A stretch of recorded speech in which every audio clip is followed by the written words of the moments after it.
para pendengar kuliah subuh yang saya muliakan, sesudah saya mengucapkan selamat beribadat salat subuh dan selamat menerima hari yang baru, maka sekarang kita meneruskan tafsir daripada surat Al-Baqarah ayat 248. أعوذ بالله من الشيطان الرجيم وقال لهم نبيهم إن آية ملكه أن يأتيكم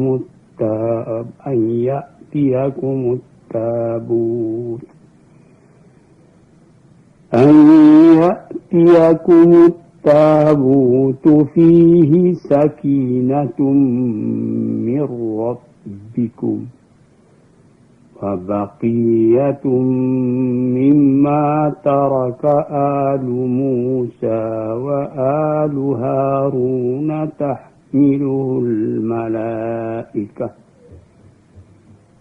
إن في ذلك لآية لكم إن كنتم مؤمنين. Di ayat yang telah terdahulu yang telah kita tafsirkan, yaitu tentang keinginan mempunyai raja yang akan dapat memimpin mereka di medan perang. Lalu diutus Tuhan seorang raja namanya Talut. Tapi ada lagi kritik, ada lagi rasa tidak setuju daripada rakyat Bani Israel itu. Mengapa Talut, seorang miskin yang akan diangkat jadi raja? Anna yakunu lahul mulk alaina. Bagaimana caranya mereka akan menjadi penguasa kepada kami, menjadi raja kami? Padahal kami nahnu ahqqu bil mulki minhu. Kami lebih berhak menjadi raja dari dia. Mengapa? Kami kaya, padahal dia tidak punya apa-apa. Dia tidak ada uang, dia tidak ada harta. Lalu dijawab oleh Nabi mereka itu. Dia dipilih oleh Allah menjadi raja, bukan karena uangnya. Tetapi dia mempunyai bastatan fil ilmi wal jismi. Dia mempunyai keluasan bukan perkara harta, tapi perkara ilmu. Jadi kalau disuruh pilih, kita kaya raya tapi bodoh. Mana yang lebih baik dengan orang tidak kaya tapi ilmunya, pengetahuannya, kesehatan badannya, itu ada padanya. Orang yang berpikir luas memandang jauh, orang lebih suka memilih yang akan jadi raja itu yang sehat badannya, luas ilmunya. Walaupun harta itu tidak ada pada hari ini karena ilmu, pengetahuan dan kesehatan badan, lain hari bisa datang itu harta. Sebaliknya orang yang kaya raya, kalau dia bodoh, atau dia sudah merasa senang dengan hartanya itu, dia tidak ingin menambah lagi, melainkan menghabiskan yang ada. Akhirnya banyak yang kemudiannya beberapa tahun di belakang menjadi orang melarat. Ini pernah kejadian di antara raja-raja Bani Umayyah. Ada 3 raja terkenal. Raja Sulaiman bin Abdul Malik terkenal karena dia raja kaya, suka makan. Jamuan, makan segala macam makanan, segala macam masakan mesti bawa ke istana, sediakan di istana, sehingga ribut selalu siang malam pasal makanan. Sehingga yang jadi pembicaraan orang di luar, engkau berapa macam makanan hari ini. Terpengaruh orang banyak karena raja demikian itu. Kemudian itu Raja Sulaiman bin Abdul Malik mati karena terlalu kenyang. Dia makan bebek, makan itik 8 ekor satu hari. Kita yang biasa ini 1 ekor pun tak habis, dia sampai 8 ekor. Mati karena terlalu kenyang. Ada lagi apa itu namanya, raja yang lain, yaitu tadi Sulaiman bin Abdul Malik, yang satu lagi Hisham bin Abdul Malik. Ini Hisham bagaimana? Itu model-model pakaian saja, berganti 4-5 kali satu hari, macam-macam saja model.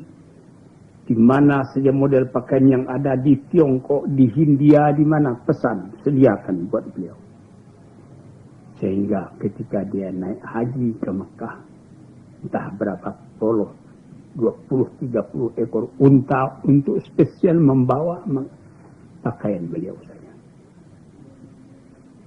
Kemudian memerintah pula Umar bin Abdul Aziz. Ini raja tidak kaya. Tidak memikirkan makan sekedarnya. Pakaian sekedarnya lekat di tubuh. Dia tidak mengambil baitul mal untuk kepentingan dirinya sendiri. Akhirnya ya Sulaiman meninggal. Hisham bin Abdul Malik meninggal. Umar bin Abdul Aziz meninggal. Beberapa tahun kemudian dilihat orang yang keturunan Hisham bin Abdul Malik itu, keturunannya, dia tidak berkuasa jadi raja lagi. Memberi aib, minta kepada orang lain. Bagaimana keturunan Umar bin Abdul Aziz? Dia membagi-bagikan zakatnya kepada fakir dan miskin. Umar bin Abdul Aziz sendiri tidak kaya. Dia meninggalkan ilmu kepada anaknya. Dia meninggalkan kehidupan yang sejati. Sedang keturunan Hisham dan keturunan Sulaiman yang ditinggalkannya cuma harta, bukan pendidikan. Nah, ini yang dikatakan di dalam kitab Al-Iqdul Farid tentang sejarah manusia. Nah, di sini kita melihat tentang Talut menjadi raja itu. Diprotes orang karena tidak kaya, tapi dia ada ilmu, tubuhnya sehat. Ini yang penting. Dan Allah akan memberikan dia punya kekuasaan kepada barang siapa yang dikehendakinya. Dan Allah Ta'ala itu maha luas lagi maha mengetahui. Maka terjadilah peperangan antara Bani Israel dengan lawannya. Wa qala lahum nabiyuhum inna ayata mulki an ya'tiyakumut tabutu fihi sakinatun min rabbikum wa baqiyatun mimma taraka alu Musa wa alu Harun tahmiluhul malaikah. Terjadi peperangan. Perang itu dari dahulu kala biasa mempunyai simbol, mempunyai bendera. Di zaman Nabi Muhammad ada bendera Ansar, ada bendera Muhajirin. Di waktu-waktu yang lain, walaupun bangsa, agama, apa yang berperang, dia mesti memakai tanda perang. Ada lambang, ada bendera, ada marawa, ada cogan kata orang lain, ada beberapa senjata dan lain-lain. Nah, jadi dikatakan, berkata kepada mereka, Nabi mereka, inna ayata mulkihi, tanda dan kebesaran raja itu, ayat tiakumut tabutu fi sakinatum yirqantikum. Dibawa kepada kamu satu tabut, satu peti. Pada peti itu ada sakinah, ketetapan hati daripada Tuhan kamu. Sakinatu min rabbikum. Jadi ada itu seperti kita sendiri. Bendera pusaka yang mula-mula dikibarkan oleh Presiden Soekarno dan Wakil Presiden Hatta waktu proklamasi 17 Agustus. Itu bendera pusaka masih ada, masih disimpan. Sudah sekian puluh tahun sampai sekarang.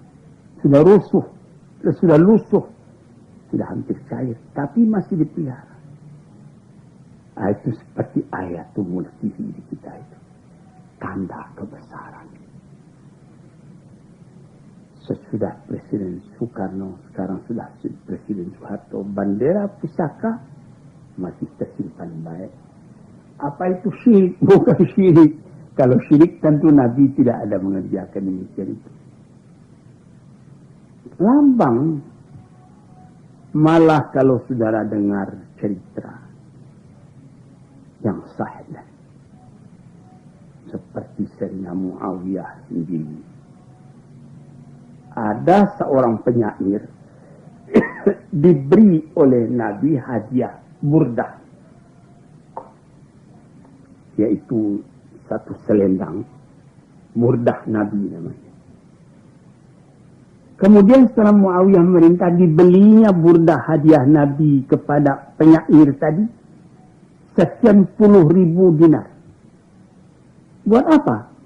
Buat lambang. Dia ada menyimpan bendera Nabi. Ini tuan-tuan yang terhormat, supaya kita luas berfaham dalam agama. Buat apa? Kalau orang yang tidak ada rasa, buat apa itu?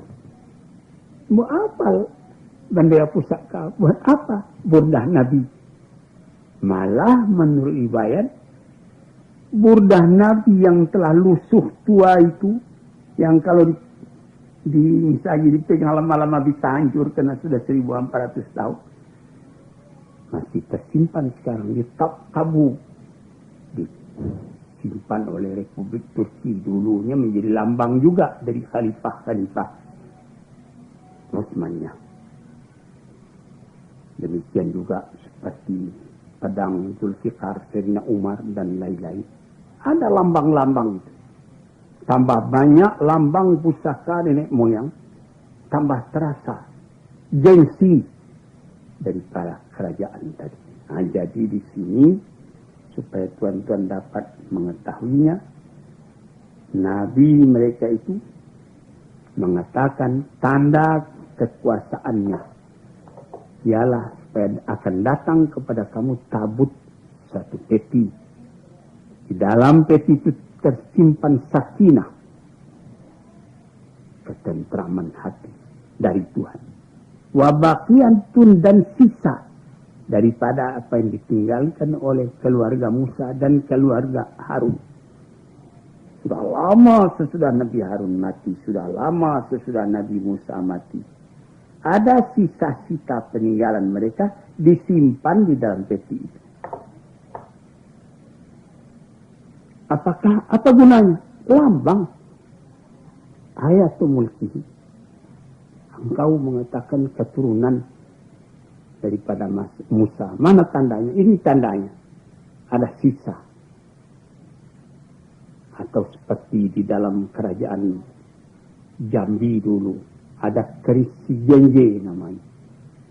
Itu keris. Itu ayatul mulkihi. Lambang dari kerajaan Jambi. Raja yang memegang itulah yang berkuasa. Itu sebabnya diambil ikhtiar oleh Belanda bagaimana supaya Genje itu jatuh ke tangan dia. Saya juga pernah pergi ke kerajaan Brunei 10 tahun dulu lebih. Tahun 60 kalau saya tidak salah saya ke sana. Itu dikatakan di dalam batu bersurat di kuburan bahwa lambang yang ditinggalkan oleh Raja Minangkabau, yang Minangkabau katanya, yang datang ke negeri Jam itu genta.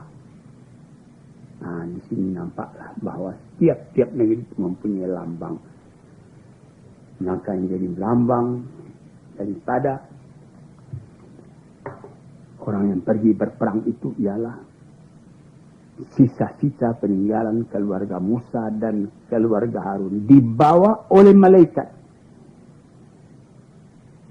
sesungguhnya pada yang demikian itu adalah menjadi tanda untuk kamu jikalau kamu beriman kepada Allah.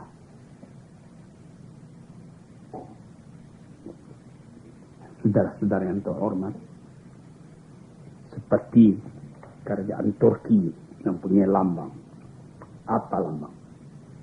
Bulan bintang. Kenapa? Katanya, ada satu cerita saya baca. Itu kalau di hari jernih, langit terang cuaca baik, itu bulan bintang kelihatan dekat. Tapi musuh-musuh katanya mendekatinya. Tambah lama, tambah tidak bisa dicapai. Kelihatan dia tambah dekat. Padahal jauhnya sekian juga. Akhirnya jatuh saja, hancur ke bawah. Yang bulan bintang tetap ada juga di udara. Ini lambang orang Turki. Demikianlah kadang-kadang bendera seperti orang Syiah mempunyai lambang hitam. Orang yang lain mempunyai lambang hijau dan lain-lain sebagainya. Nah, kita sendiri di Indonesia, lambang kita pun ada, bendera kita merah dan putih. Itu di tiap-tiap lambang kaum ada lambangnya. Maka di waktu berperangnya Raja Talut tadi, dia mempunyai lambang itu juga. Falamma fasala Talutu bil junudi qala innallaha mubtalikum binar. Setelah Talut memegang atau memimpin peperangan, membagi-bagi tentaranya, yang sayap kanan, sayap kiri, yang penempur tengah, dan lain-lain sebagainya, diberi ingat. Kalian nanti akan berperang dengan musuh. Di tengah jalan kalian akan bertemu dengan satu batang air, sungai. Menurut keterangannya itu sungai Yordan yang terkenal. Faman syariba minhu falaysa minni. Barang siapa yang minum dari air itu tidak golonganku. Wa man lam yat'amhu fa innahu minni. Barang siapa yang bisa menahan hati, dia tidak bisa minum di situ, itulah yang tenteraku. Illa man yaqtarafa ghurfatan. Kalau cuma mengambil saja satu satu genggam air, dikecupkannya kedua belah tangannya, bertemu jari dengan rapat, diambilnya air sekian, diminumnya itu boleh. Tapi kalau sudah lebih daripada itu, terlalu banyak minum air, nanti kamu lemah berperang. Jadi setelah lama berjalan, sampailah di batang air atau di sungai tadi. Diberi ingat, jangan banyak minum, cukup satu ciduk saja dengan air. Tapi yang minum satu ciduk itu tidak cukup, ya Allah, dia minum sampai dia punya perut jadi gempung karena minum. Fasyaribu minhu illa qalilan minhum. Semua minum, cuma sedikit yang tidak minum. Jadi kalau sudah terlalu banyak minum, kegesitan berjalan tidak ada lagi. Kalau sedikit saja bisa kuat, tapi kalau sudah minum karena panas, airnya dingin, dihantam, lemah badan. Setelah lepas dari tempat minum itu, falamma jawazahu huwa walladzina amanu ma'hu. Setelah lepas dari tempat itu, Nabi dan bersama dengan orang-orang yang beriman itu, qalu la taqata lana al-yawma bijalut wa junudih. Ini kita sudah capek ini. Kita tidak kuat lagi berhadapan dengan Jalut atau Goliat dan tentaranya. Jadi sebagian besar orang yang turut minum karena dia yang banyak minum tadi, tidak kuat pergi berjuang lagi. Alalladzina yabunnuna annahum mulaqu rabbihim. Tapi orang yang memegang disiplin dengan keras, dia tidak minum kecuali sejemput air saja, dia terus menghadapi musuh tadi. Yang sedikit itulah yang menang. Berhasil juga yang sebagian besar sudah kenyang karena air, tidak bergerak lagi. Yang sebagian kecil itulah yang menghadapi musuh. Itu dikatakan, kam min fi'atin qalilatin ghalabat fi'atan katsiratan biidznillah. Bukan perkara yang heran kalau golongan kecil bisa mengalahkan golongan besar dengan izin Allah. Karena golongan yang kecil tadi kuat disiplinnya, kuat jiwanya, tidak dia minum, dan sekedar sedikit saja, maka mereka lah yang menang. Wallahu ma'as sabirin, dan Allah adalah bersama-sama dengan orang-orang yang sabar. Disitulah walamma barazu li Jalut wa junudih, setelah mereka itu berhadap-hadapan dengan Jalut dan tentaranya, maka yang sedikit tadi yang bersemangat kuat tadi berdoa kepada Allah, Rabbana afriq alaina sabran, ya Tuhan kami, teguhkan hati kami, penuhi kami dengan sabar, wasabbit aqdamana, teguhkan langkah kami, wansurna 'alal qaumil kafirin, dan tolonglah kami ya Allah menghadapi kaum yang kafir. Fahazamuhum, kalahlah musuh tadi dengan izin Allah. Daud sendiri yang membunuh kepada Jalut itu. Cara pembunuhannya nanti lain hari kita terangkan. Wa atahullahul mulka wal hikmata, diberi Allah itu kekuasaan dan hikmah, kebijaksanaan, dan diajar oleh Allah Ta'ala kepadanya apa yang dikehendaki oleh Allah. Akhirnya di akhir ayat dikatakannya, demikianlah di dunia ini. Kalau tidak ada perjuangan antara manusia dengan manusia, setengah menghadapi yang setengah, rusak bumi. Kalau damai-damai saja rusak bumi. Mesti ada pertempuran antara benar dan salah. Allah adalah menganugerahkan keutamaannya dan kesempurnaannya kepada isi alam. Demikianlah ayat-ayat Allah kami bacakan kepada engkau dengan kebenaran, dan sesungguhnya engkau ya Muhammad adalah orang yang diutus oleh Tuhan. Sekian dulu. Assalamualaikum warahmatullahi wabarakatuh.